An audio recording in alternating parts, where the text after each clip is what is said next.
Right, this is like test number 2.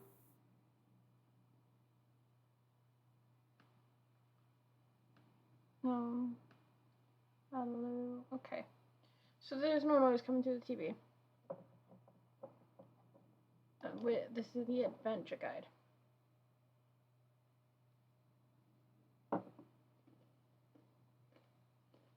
I don't think I saw it.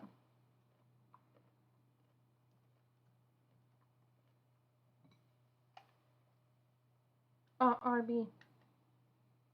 It happened an age ago, but when I recall, I see it true.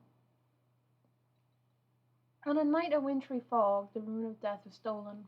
The demigods began to fall, storming with the Godwin the Golden.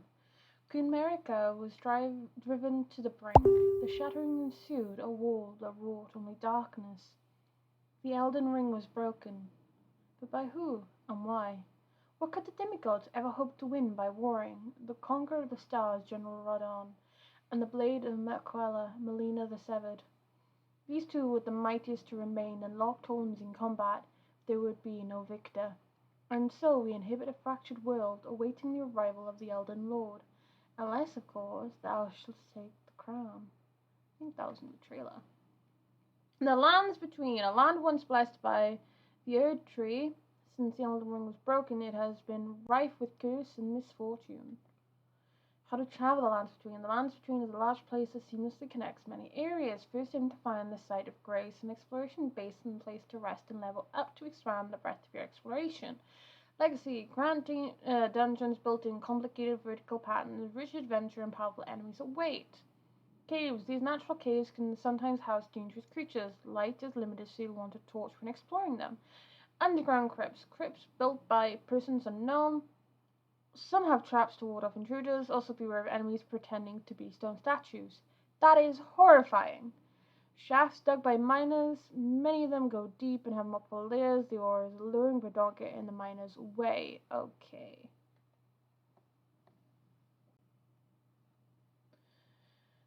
Basic knowledge for surviving the many threats of the lands between. Sites of grace, spaces that give comfort and guidance to the tarnished that exist in each land. Sites of grace can be found where light gathers. Light that guides to the tarnished to the path they should take. When you are unsure where to go, follow the guidance. Spectral steed. The spectral steed, Torrent, inherited from Melina. It's very maneuverable and mounted combat is possible, very helpful when exploring large fields. Review sites of grace and dungeons you discovered. You can mark points of interest with pillars of light, expanding the map. Obtain map fragments from whatever that is, you find along the road. Getting these fragments add details to the map. Scarabs. Defeat a scarlet or blue scarab to recover your uses of flasks of the corresponding color. Some scarabs also give you precious items. Okay. Stakes of America. Statues to Queen America. If you die near a stake of America, you can choose to be revived there. Bedside telescope. Telescopes that let you view the surrounding area from a high vantage point. Hoog. Blacksmith bound by chains, he forges weapons for the tarnished. That's sad.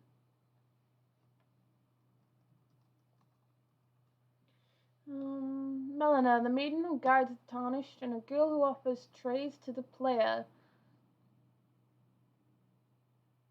That's so close to Marika, I got them confused then. You can turn rune fragments into strength for the player, summoning pools. Idols where corruptors and competitive summon signs gather. Imp statues, sealed statues. A seal can be broken with the right key. A traveling merchant who makes a living off of selling items to the tarnished purchases crafting kit to create items yourself, and his name is Calais. That is so close to my name.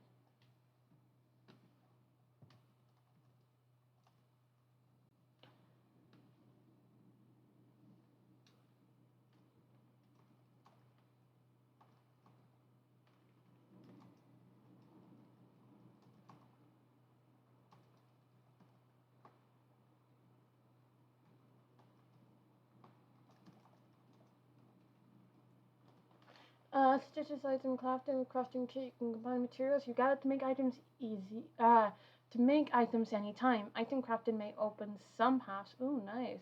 Gold pickled fowl foot. Temporarily boost rune acquisition. Pearl calling finger remedy. Reveals cooperative and competitive summon signs.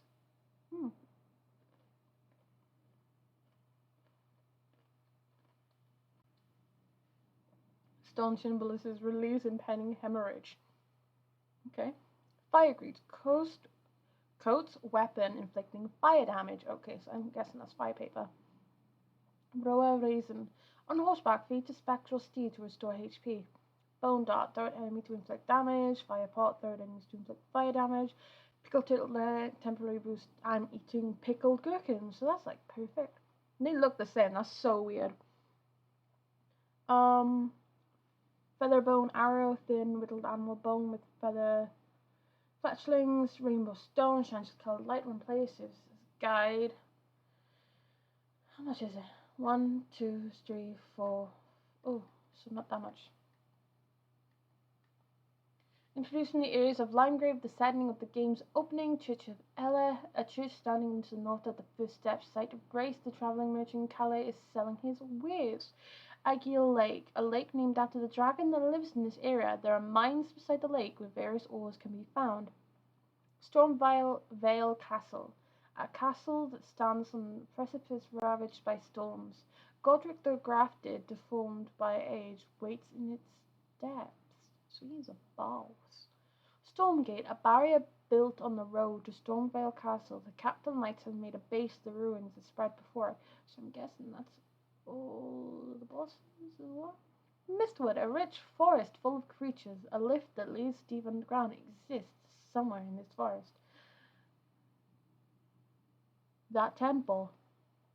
It's a long lost forgotten temple. Its whereabouts is unknown, the name's unknown. Good luck finding it.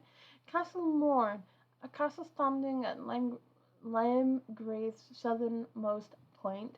The center is on a high wall and can be seen into from outside. Round Table, the gathering place for the Tarnished who seek the Elden Ring. If you are worthy to be summoned, you may be able to visit. Ooh, fun. Vagabond, Confessor, Hero, Prisoner, Astrologer, Warrior, Prophet, Samurai, Bandit, and a Wretch. Out of all of these, I like the look of the Astrologer, Confessor, or Hero. Vagabond is quite cool too. Nice. I believe that is the map. I'm guessing in the top left is the castle that's on the precipice. I can't say it. And that is it. Good banana. Ooh, me soon. Ooh, fun. Right. So then I will see you guys in Elden Ring.